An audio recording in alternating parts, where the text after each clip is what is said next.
but not hearing the audio, which is a part of the reason why we're doing this test.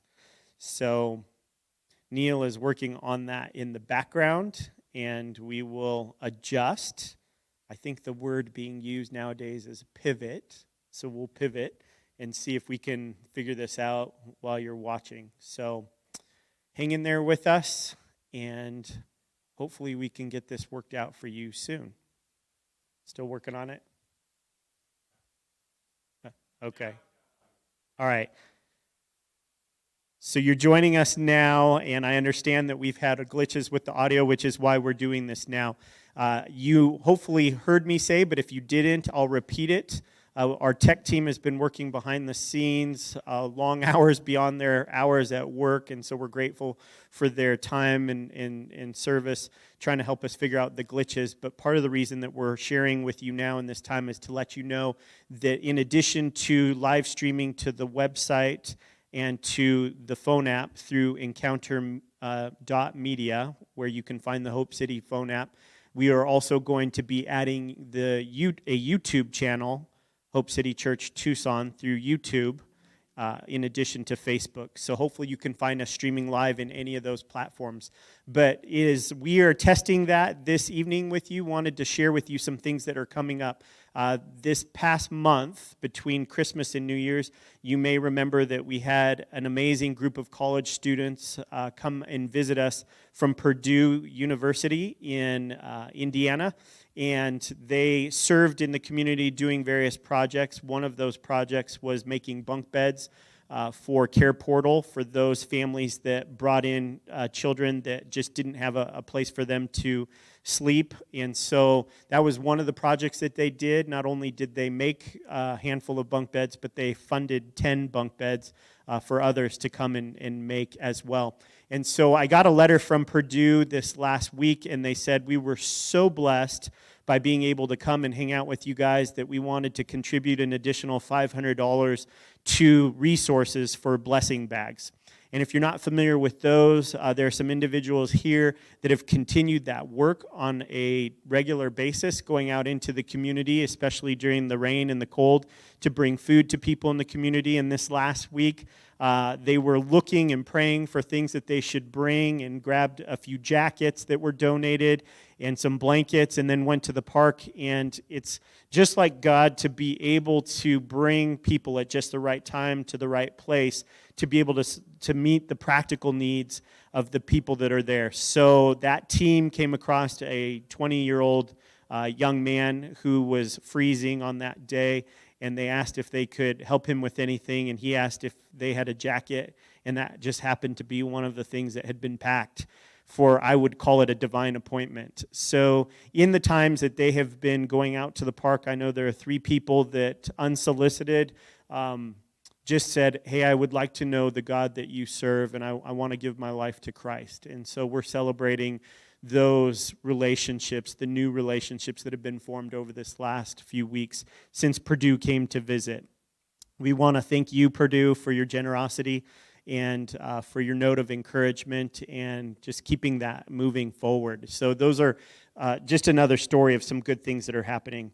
It happens in the context of community. If you have been with us for any length of time, you have heard me say that we believe that if you could only pick between coming to church on Sunday or being a part of a midweek community group, then we would miss you on Sunday. And I feel that strongly about that because on Sundays you get to be a part of the body of Christ, but when you're also a part of a midweek group, there's more relationship, more chance for conversation, life on life. It was in the context of a community group that I was a part of for 2 years where I gave my life to Christ through the mentoring relationships that were there. I will tell you distinctly because it leads into something I was going to share with you towards the end of our time together, but during that community group in Southern California, the person and his wife who were facilitating that said, we're going to change the night of our community group. We're no longer going to meet on this day. We're going to meet on Monday nights. And when they said they were going to shift to Monday nights, in my mind I thought, well, Monday night is football, so I won't be going to group anymore. And I'm telling you truthfully, like that was the decision in my head. And then I went throughout my week, and it was like God was just really, Jeff? Monday Night Football, that's what's most important to you? And I will tell you to this day, yeah, that's important to me. But it was in that conversation that wrestling it out with God. It was like, I guess I can give up Monday Night Football. And I shudder to think what would happen if I said no to being a part of that midweek community group and yes to football instead. And as much as I love football, it pales in comparison. But some of the groups that we're going to be doing over this next season, beginning with this next week, you may have already know there's a group of people that meet Monday night here in the auditorium for prayer, praying for each other, praying for the community, praying for what God's doing next at the church. And we want to invite you to be a part of that on Monday nights. I believe they meet here at 7 o'clock. And so if you're interested in that, we can get you connected to the right people for that. On Tuesdays, friends of ours, Rocky and Sonia, lead a group. And it's been going for the last few years and is a great place to get connected. And so that's another opportunity for community that we want to invite you to. For those who are between 6th grade and high school, Thursdays, we have an incredible youth group here. Now, the youth group in and of itself is amazing, but what you may not know is that the secret sauce comes not just from the leadership, but also the king of barbecue. And so he comes and brings his talents on the grill and blesses the students while they come and have a message and share about their lives and get to release some tension from the week at home during quarantine and, the expectations from homework just being silly and having games and whatnot. And so let me jump off of that, we're talking about youth group, to let you know that we're going to be doing soon an event for Valentine's Day. It is a family carnival. So it's after service, so come for the service, 10 o'clock. You can watch us virtually if you want to do that. But then after service in the courtyard for an hour and a half, I believe, we're going to be doing a carnival. And one of the things that we've been working on for the carnival that you want to listen closely now for is we're going to be doing a raffle for some gift baskets. Now, the reason that's important is because we've got students that are going to be going to camp this year in the summer, and we need to help offset some of those costs for those students because we believe every child, no matter what their background is, should have the opportunity to experience camp together. And so there are friends from Alive Church that have said that they would donate resources for 5 baskets that they're going to put together. And those 5 baskets are going to be available on Bidding Owl. That's the platform we're working on. So you can bid online. And so the person that donates the most for those baskets would win that basket. Then there's another church, Canyon del Oro, that is up there in the Northwest as well, and they're going to be helping us put together another handful of baskets that are going to be, all of those will be available here on the day of the carnival. So if you can't get online, you can join us in person and bid on those baskets, and then all the proceeds go to kids for camp. But it's just a fun way to be able to give back to you.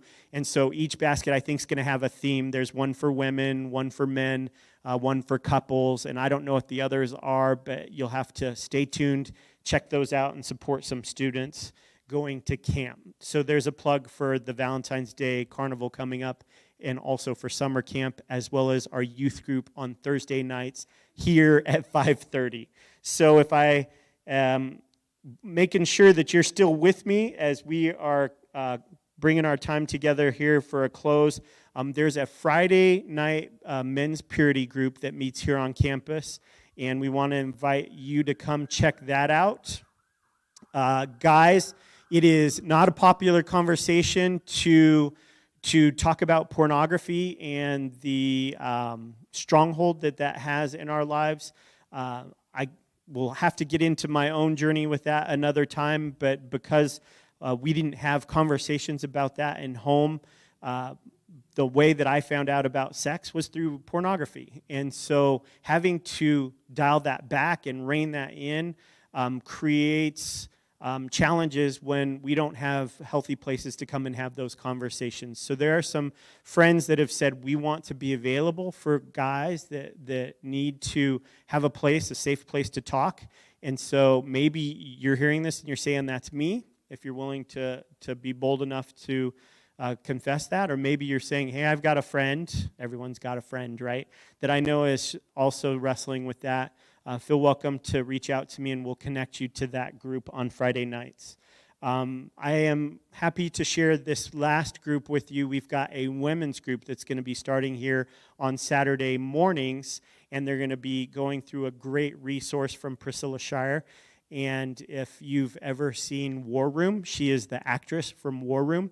And so I'm excited to share with you that we will be introducing a women's group on Saturday mornings here soon. So those are some things coming up. If you're saying, Jeff, why are you wearing a Dallas Cowboys hat and jersey? Because you know that they're losers and they're not playing in the Super Bowl. Yes, I know, but they're still my team. And so I am wearing this just to remind you, not this Sunday, but Sunday, February 7th, when you show up, we're going to have nachos and we'll have popcorn, and we're not going to watch the game together, but we will be kind of having a pregame tailgate, if you will. So it'll just be a fun opportunity for us to wear our jerseys, and I won't be wearing this jersey. I'll be wearing the jersey of the team I'm supporting that day. I won't reveal to you who that is. You'll have to show up and hear it for your own self, but just want to let you know that that's something fun we're doing on the 7th. And so as I share that with you, I just want to close with this story because I haven't been able to watch much football this year, but the last 2 playoff games happened this last week, and so I went over to my friend's house to watch the game, and we were watching the game there in their living room back to back. Like, I can't think of a better afternoon than being able to get 2 great games in. And one of the teams I was watching was kind of running off with the game.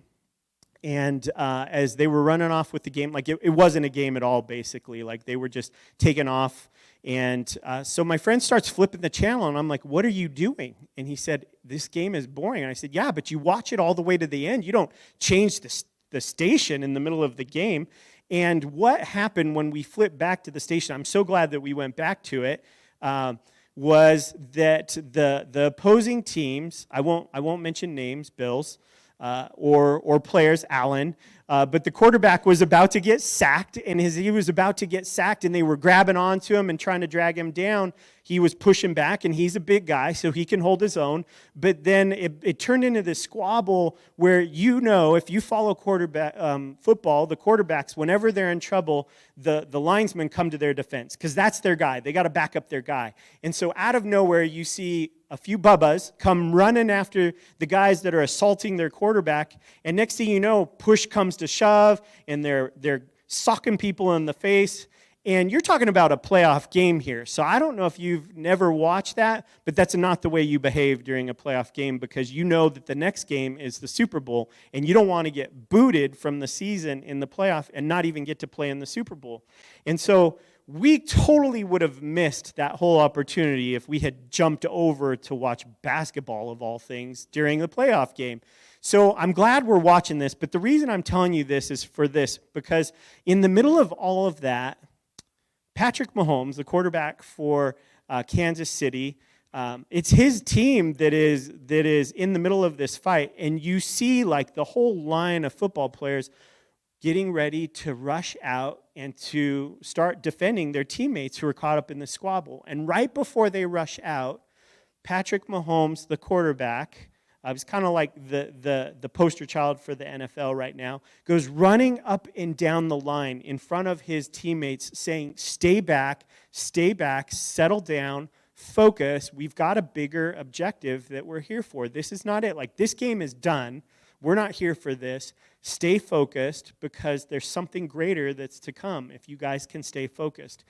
And for me, just watching the leadership, like, you may not be a football fan. You may be like wondering why you're even still listening to what I'm sharing with you at this point in this update. But the reason that those stories captivate me is because I think whether it's on the football field or in your jobs or in the streets or in your neighborhood or in your homes, we have to stay focused on the objectives that God has set before us. There is a greater task at hand. There is a greater purpose for all of us. And so to get distracted in the fight, a fight that isn't ours to even be in, or to get distracted by other things means missing out on a greater purpose. And so as I'm sharing that with you, you've been with us over these last few weeks talking about spiritual gifts, talking about purpose, and we're going to springboard off of that into a series called When Love Grows Cold. And I'm sharing that story about Patrick Mahomes and Kansas City and the Bills because I think it is a great picture about getting lost in something that we're not supposed to get lost in, something that we're not supposed to pay attention to, and getting distracted by the purpose that God has for us. And so you're probably familiar with this passage, but from 1 Corinthians 13, as we have been talking about purpose and gifts and ways that you have been naturally wired to contribute to what God is doing around you, we've been sharing about that over these last several weeks. If you haven't heard those messages, you can go to our website and listen to them there. But here is going to be the theme for these next 3 weeks. In 1 Corinthians 13 is that passage in verse 1 that kind of brings us all together. It says, "If I could speak all the languages of the earth and of angels, but didn't love others." If I could speak all the languages of earth and of angels, but I didn't love others, then I would only be a noisy gong or a clanging cymbal. It's not about how great you do what you do. It's not about how good you look doing it. It's not even the antithesis of that. If you feel like you do things lousy or you can never add up or measure up to the person next to you. It's about how we come alongside each other and love each other well. And so now more than ever, I think that matters for reasons which I'm sure you could probably imagine, but that's part of what we're going to dive into tomorrow and for the next 2 weeks. And so I just want to say thank you for joining us as we test the equipment in preparation for tomorrow, test the different platforms that we're working on, and give you a sneak peek for what's to come. And so thank you again for joining us. Let me close our time in prayer and just thanking God for you wherever you are right now and whatever you're facing. God, I know that as